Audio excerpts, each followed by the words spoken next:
GTAW ಪ್ರಕ್ರಿಯೆಯಿಂದ T-joint. T-joint in GTAW process. Gas tungsten arc welding ಪ್ರಕ್ರಿಯೆಯನ್ನು tungsten inert ಅಂದರೆ ಜಡ ಅನಿಲ ವೆಲ್ಡಿಂಗ್ ಪ್ರಕ್ರಿಯೆ ಎಂದು ಸಹ ಕರೆಯಲಾಗುತ್ತದೆ. ಇದರಲ್ಲಿ ನಾನ್ ಕನ್ಸ್ಯೂಮಬಲ್ ಟಂಗ್ಸ್ಟನ್ ಅನ್ನು ಎಲೆಕ್ಟ್ರೋಡ್ ರೂಪದಲ್ಲಿ ಬಳಸಲಾಗುತ್ತದೆ. ಮುನ್ನೆಚ್ಚರಿಕೆಗಳು: ವೆಲ್ಡಿಂಗ್ ಮಾಡುವ ಮೊದಲು ಎಲ್ಲಾ ಸುರಕ್ಷತಾ ನಿಯಮಗಳನ್ನು ಅನುಸರಿಸಿ. ವೆಲ್ಡಿಂಗ್ ಮೆಷಿನ್ಗೆ ತುಂಬಾ ಉದ್ದವಾದ ಕೇಬಲ್ ಅನ್ನು ಬಳಸಬೇಡಿ. ಯಾವುದೇ ವೈರ್ ತುಂಡಾಗಿದೆಯೇ ಎಂದು ನೋಡಲು ಕೇಬಲ್ ಅನ್ನು ಪರಿಶೀಲಿಸಿ.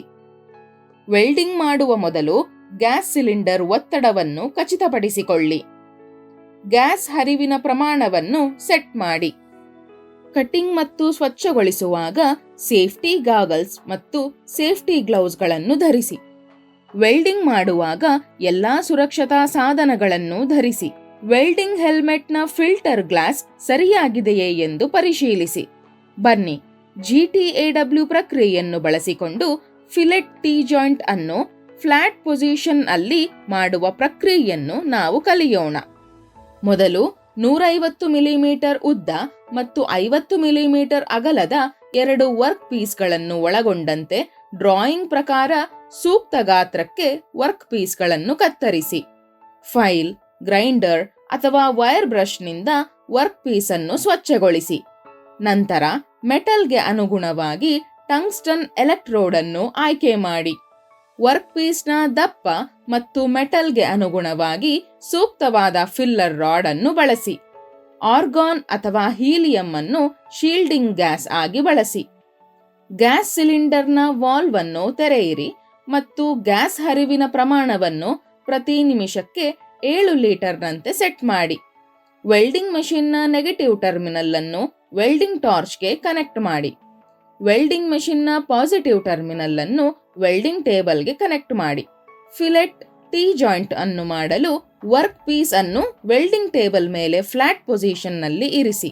ವೆಲ್ಡಿಂಗ್ ಮೆಷಿನ್ ಆನ್ ಮಾಡಿ ಮತ್ತು ವರ್ಕ್ ಪೀಸ್ನ ದಪ್ಪಕ್ಕೆ ಅನುಗುಣವಾಗಿ ಕರೆಂಟ್ ಅನ್ನು ಸೆಟ್ ಮಾಡುವ ಮೂಲಕ ವರ್ಕ್ ಪೀಸ್ ಮತ್ತು ಎಲೆಕ್ಟ್ರೋಡ್ ನಡುವೆ ಆರ್ಕ್ ಅನ್ನು ಉತ್ಪಾದಿಸಿ. ವರ್ಕ್ ಪೀಸ್ ಮೇಲೆ ಟ್ಯಾಕ್ ವೆಲ್ಡಿಂಗ್ ಮಾಡಿ. ವೆಲ್ಡಿಂಗ್ ಗನ್ ಅಥವಾ ಟಾರ್ಚ್ ಅನ್ನು ವರ್ಕ್ ಪೀಸ್ ಮೇಲ್ಮೈಗೆ 70 ರಿಂದ 80 ಡಿಗ್ರಿ ಕೋನದಲ್ಲಿ ಮತ್ತು ಫಿಲ್ಲರ್ ರಾಡ್ ಅನ್ನು ವೆಲ್ಡಿಂಗ್ ಲೈನ್ಗೆ 15 ರಿಂದ 20 ಡಿಗ್ರಿ ಕೋನದಲ್ಲಿ ಹೊಂದಿಸಿ. ವೆಲ್ಡಿಂಗ್ ಆಗಿ ರೈಟ್ ಹ್ಯಾಂಡ್ ಟೆಕ್ನಿಕ್ ಬಳಸಿ. ಈ ಟೆಕ್ನಿಕ್ ಅಲ್ಲಿ ಟಾರ್ಚ್ ಅನ್ನು ಬಲಗೈಯಲ್ಲಿ ಮತ್ತು ಫಿಲ್ಲರ್ ರಾಡ್ ಅನ್ನು ಎಡಗೈಯಲ್ಲಿ ಹಿಡಿದು ಎಡದಿಂದ ಬಲಕ್ಕೆ ವೆಲ್ಡಿಂಗ್ ಮಾಡಲಾಗುತ್ತದೆ. ವೆಲ್ಡಿಂಗ್ ಮಾಡುವಾಗ ವೆಲ್ಡಿಂಗ್ ಟಾರ್ಚ್ ಮತ್ತು ವರ್ಕ್ ಪೀಸ್ ನಡುವೆ 2 ರಿಂದ 3 ಮಿಲಿಮೀಟರ್ ಅಂತರವನ್ನು ಇರಿಸಿ. ವೈರ್ ಬ್ರಷ್ನಿಂದ ವರ್ಕ್ ಪೀಸ್ ಅನ್ನು ಸ್ವಚ್ಛಗೊಳಿಸಿ. ದೋಷಗಳಿಗಾಗಿ ವರ್ಕ್ ಪೀಸ್ ಅನ್ನು ಪರೀಕ್ಷಿಸಿ.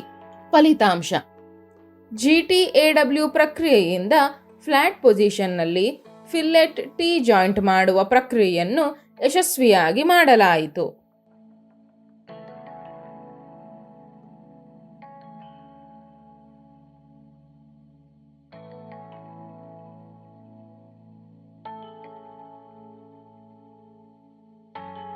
ಸಾರಾಂಶ: ಈ ವಿಡಿಯೋದಲ್ಲಿ ಗ್ಯಾಸ್ ಟಂಗ್ಸ್ಟನ್ ಆರ್ಕ್ ವೆಲ್ಡಿಂಗ್ ಅಂದರೆ GTAW ಪ್ರಕ್ರಿಯೆಯನ್ನು ಬಳಸಿಕೊಂಡು ಫ್ಲಾಟ್ ಪೊಸಿಷನ್ನಲ್ಲಿ ಫಿಲೆಟ್ T-ಜಾಯಿಂಟ್ ಅನ್ನು ಮಾಡುವುದನ್ನು ನಾವು ಕಲಿತಿದ್ದೇವೆ.